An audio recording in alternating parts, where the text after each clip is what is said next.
Smashing driver. Oh. I was just watching you with that woman then. It's obvious you got very good coordination. I mean, you took her money, put it in the till, you didn't drop it. A juggler couldn't have done better. So, what are you frightened of? Mavis? Look, Rita, for the umpteenth and last time, I am not taking driving lessons. Well, just think, if you could drive, you could take fellas out on your afternoon off. Down a leafy lane, run out of petrol, Bob's your uncle. That remark is just contemptible and so typical. Morning, ladies. Morning. Morning. Don't tell me, let me guess. You're Cajun Avery. Thank you. Now, why don't we deliver that for you? Shall I tell you why? If you must. It gets me out, doesn't it, coming for it? Out and about. That's the secret of me outlook in my age, that, you know. Getting out, meeting people. Keeping it active then, aren't you? Are you? Yes, an active brain keeps you young. Remember that. I will. Oh, have you heard? What? I've only been barred from Rovers. Me! I'm life and soul of that pub. Right, Stanley, it's taking a bit of getting used to this, you know. You paying up for everything instead of trying to strap up. I'll have you know, Mr. Roberts, that I'm no pauper. I'm just financially embarrassed, as so many of us gents are from time to time. Another thing, I don't like being insulted by tradesmen. Right? Oh, yes, sir. Very sorry, sir. By heck, you'll be losing all the business from Ogden Towers if you're not careful. I should be so lucky. Hey, Dreamboat hasn't left us enough fancy cakes again. No, he lives in a world of his own, that fella. He thinks he's a brilliant comedian, though, you know. He wants to go on the stage. Well, it don't make me laugh. Especially not when I've got to tell that lot from the factory they're on tennis buns again. Aye, aye. Hello, love. Deirdre, That's my name, yeah. how would you like to walk into the Lion's Den? What's the money like? Come and have lunch with me at the Rover. After what happened last night? Crazy Billy Walker's running it now instead of nutty Fred G. I think it's definitely a place to be avoided, love. Ah, she told me Percy had been banned. Yes, and I feel responsible. You? You had nothing to do with it. Well, it was the piece in the recorder that set the ball rolling, wasn't it? I mean, Sally wrote the article knocking the food, it upsets Billy, and then I go in and well cross him. Yeah, but he had a go at you first, according to you. Yes, but I could have been a little more tactful. Well, I think you're being a bit too forgiving, love, if you don't mind me saying so. Let's try it. If we go in there all smiles and bonhomie and scoff everything that's on the menu, all dribbling and drooling the way. Well, you never know, you never know. We might just create the right atmosphere in which to suggest that he reinstates Percy.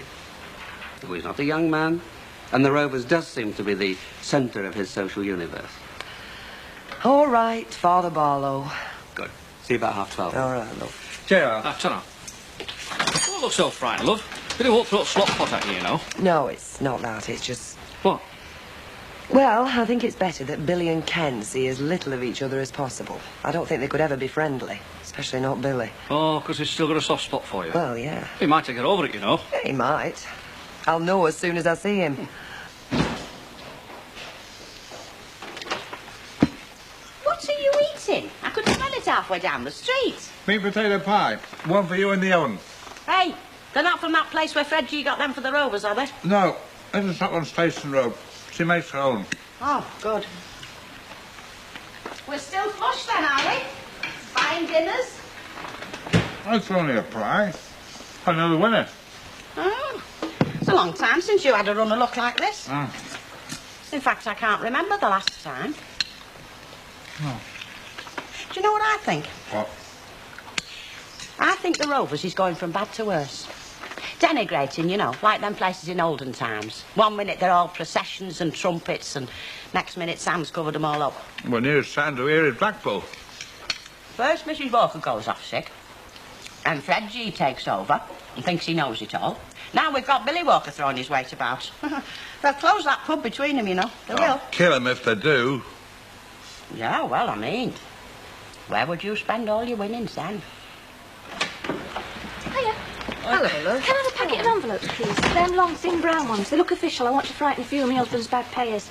I know the feeling, love. Do you know, I think the whole country must have been run on tick. How's the car going then? Oh, smashing, like a little Rolls Royce. Are you really pleased with it? Of course course I am. I wouldn't say so if I wasn't. Well, when you've been involved in selling something like a car to a friend, well, you feel a bit funny, don't you, in case they don't really like it and don't want to say so. I bet you don't feel like that, do you? Nah, of course I don't. He'd sell you an old banger and tell you it was a vintage model if he could get rid of it. Now, I know that's not true. The car's marvellous. Really? Yeah, you don't find learning to drive very easy, do you? Well, You say that again and again. shut up, you!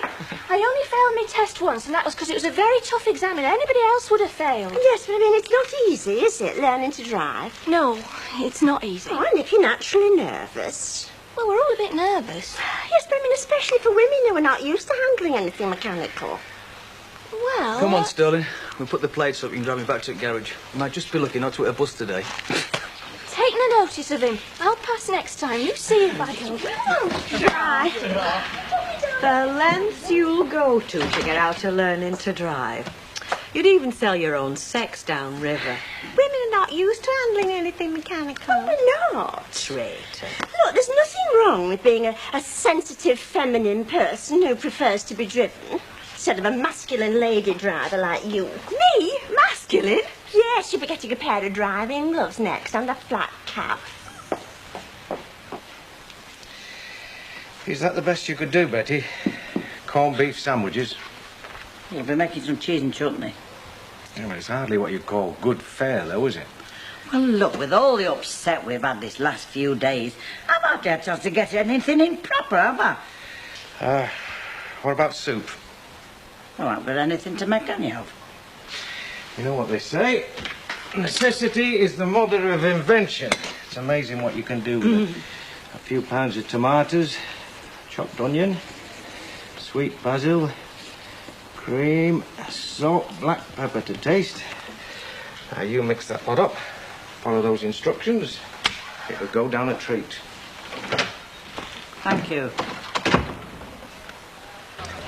Hiya. Half a bitter of lager, please, sir. Certainly, sir. How's Fred?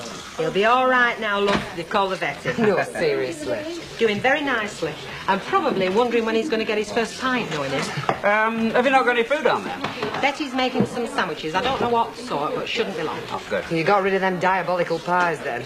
Thank God. Do you know Alf reckons that for 30 yards round where they're made, nothing green will grow? I heard it was like half a mile. Ah, here come the victuals. Betty's brought sandwiches as well. There's not much, then, just corned beef or cheese and chutney. You've forgotten the tomato soup, Betty. Well, it's not quite ready yet. Yeah, I'll still wait for it, though, if you don't mind. Not that I don't think your sandwiches are delicious, Betty. I'm sure that they are. It's just that I don't eat white bread. Oh, that's the secret of your slender good looks, is it, Ken? Possibly. I don't eat white bread either. Ah, well, now you really are an advert for brown bread. I'll go and see if the soup's ready. Well, how you keeping, Deirdre? Oh, no complaints. Good, you're lucky. I've got a lot. What brings you back round here, then? Can't you guess? Trouble at mill. Or in this case, trouble at Rovers, eh, Ken? Oh, I'm sure it's nothing you can't cope with, Billy. I wouldn't say that. I've had the brewery on the phone again this morning. They've read your paper. They weren't exactly wildly ecstatic about that article. They reckon that any of the grub served in their pubs ought to be cordon bleu standard. Oh, you know the Newton and Ridley motto, don't you? Like our beer, our pub grub's the best. Yes, but it's not something that can't be put right, is it? For instance, if the brewery were to see those sandwiches there, I'm sure they'd realise that Sally and I had probably caught you on a bad day. Yes, but you're not having one of those sandwiches, are you, Ken? All right, I'll have one. I'll have a corned beef, Deirdre. Yes, thanks. Oh, you don't have to make empty gestures, mate. But it is a gesture, Billy. Perhaps if you were to make one or two, you might find your task here a little easier, not to mention more pleasant. What do you want me to do? Serve free beer or what? Well, don't you think perhaps you're a little hasty? Throwing Percy Sugden out. I mean, I know it can be difficult and opinionated. I don't think I was hasty, no. Oh, come on reflection. An old man? Oh, don't try and tell me how to run this pub, Kenny. I am a professional. He's not trying to tell you how to run it, Billy. He's giving you some sound advice if you just listen to him. To what? Well, you've painted yourself into a corner, haven't you, Billy? Well, it's easy enough to see why. You come dashing up here at a moment's notice. You find that things are, well, less than perfect. But be man enough to admit that you might have made a mistake. In the heat of the moment when you were tired and feeling a bit browned up. Me? Man enough? Look, I know you used to be a school teacher, Ken, but don't treat me like a school kid. No, I'm just trying to mend fences. Yeah, well, go and mend somebody else's, eh? I can look after my own, all right? Come on, Deirdre. There's no point. The word I was looking for just now, Billy, was stupid.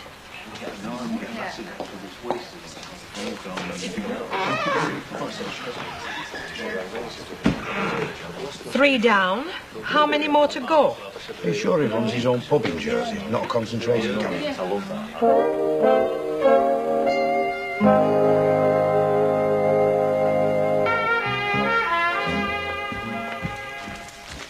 What's that, though?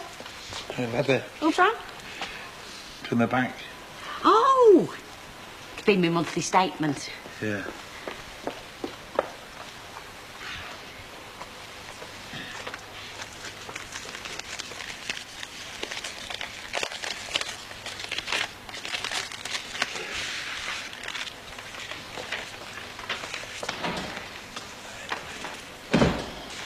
Right.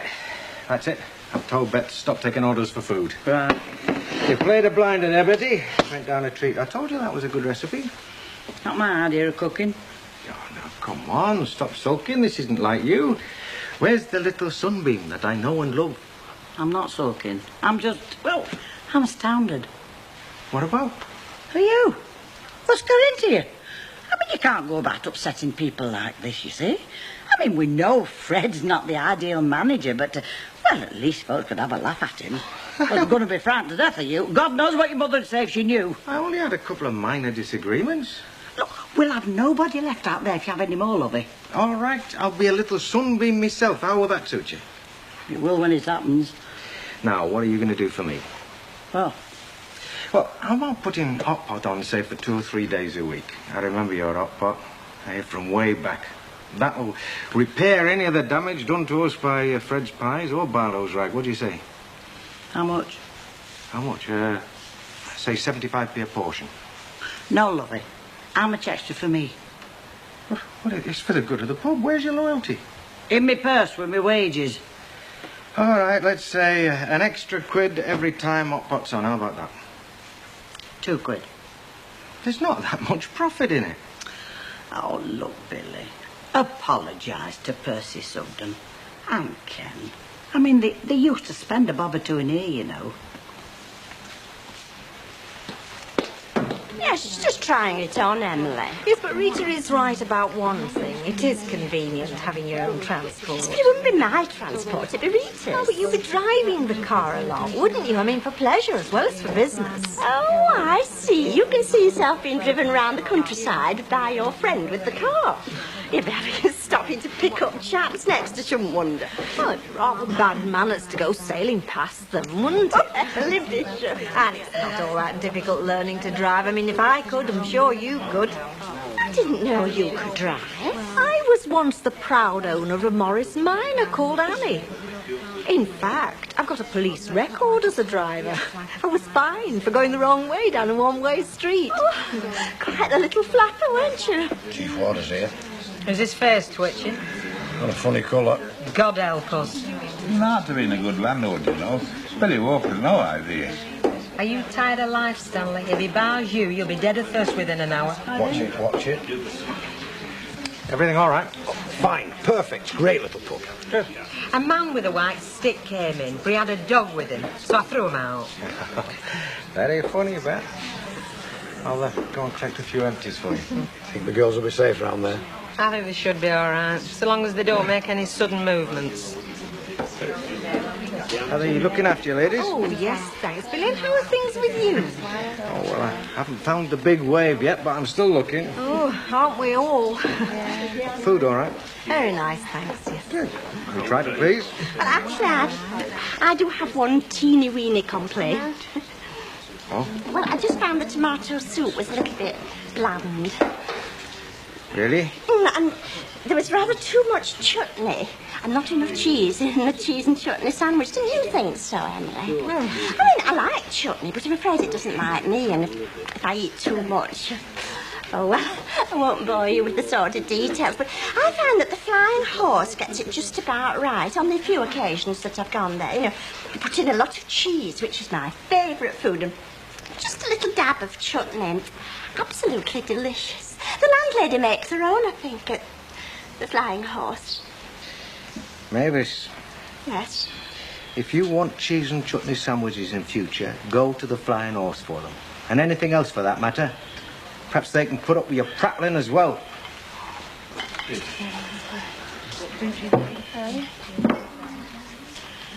What did you say, Maeve? Nothing, really. Getting really dangerous in here now, you know. I knew a fellow like that once. Very quick-tempered, you know.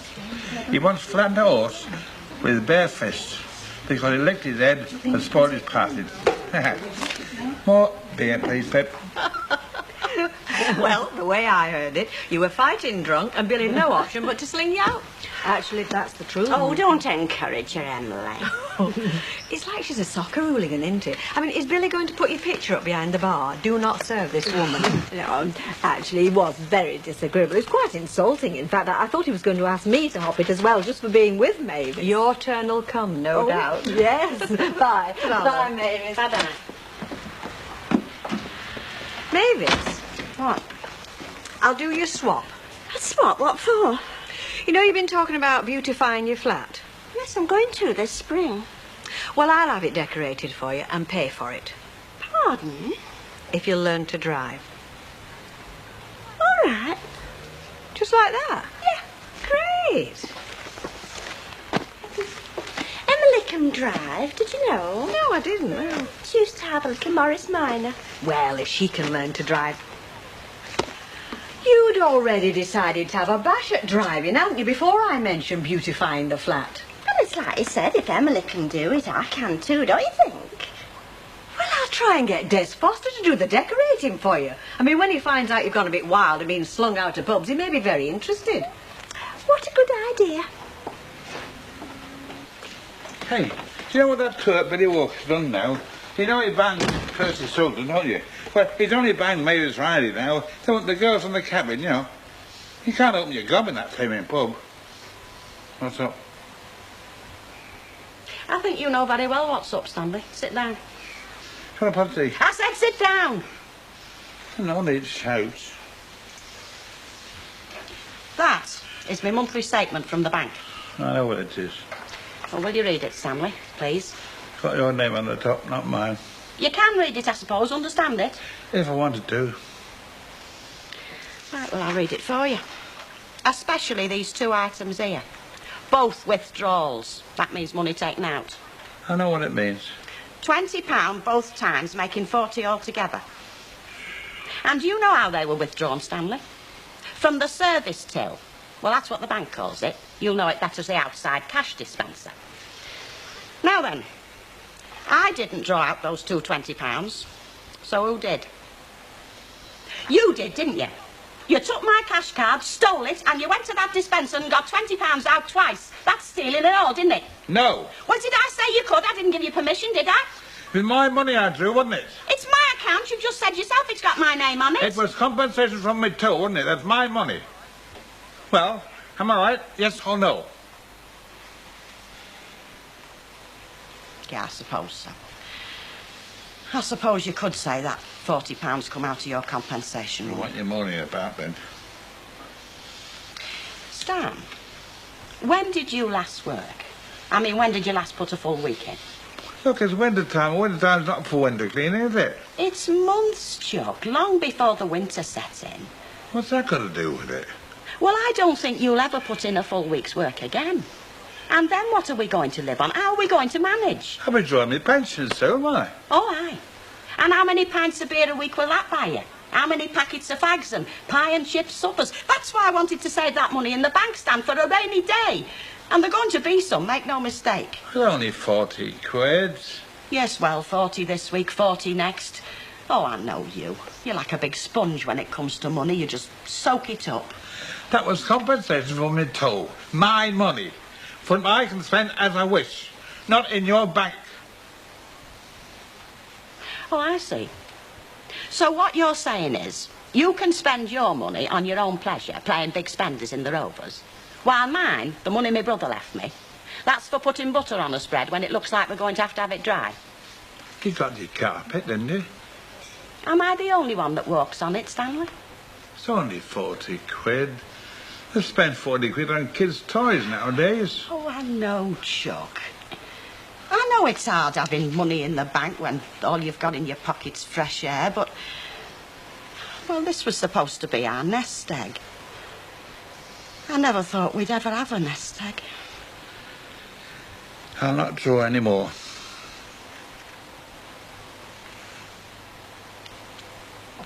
Go make that cup of tea.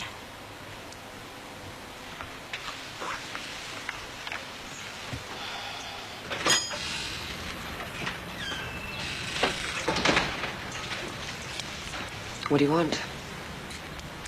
I've come to apologise. Have you? That's if you think I need to. Don't you? Well, it just got out of hand, didn't it? Blown up out of all proportion. Did it? Oh, look, give us a chance, Deirdre. I can't apologise to someone who won't meet me halfway. Anyway, look, it wasn't you that upset me. It was your husband. I mean, he can be a bit condescending at times, can't he? I don't think he is. Oh, come on, he's always thought he was better than me, better educated, all that. I wonder why. Look, Deirdre, you and I can be mates, can't we? I mean, one of the brightest things about coming back up here was that I'd be seeing you again. I think she's made herself clear. She don't want aught to do with you, Billy. Oh, you stay out of this, Alf. Is that right, Deirdre? Dead right. So would you kindly leave my shop? Oh, I see. Playing tit for tatty, are we?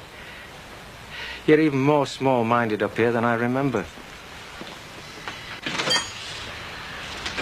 Very nicely done, Alf. It'll do him good to get some of his own medicine. It might just bring him to his senses.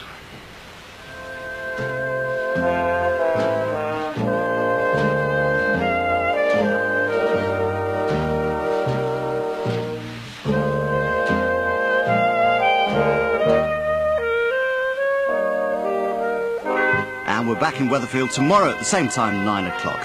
And the soaps don't stop there, because coming up next, it's Emmerdale.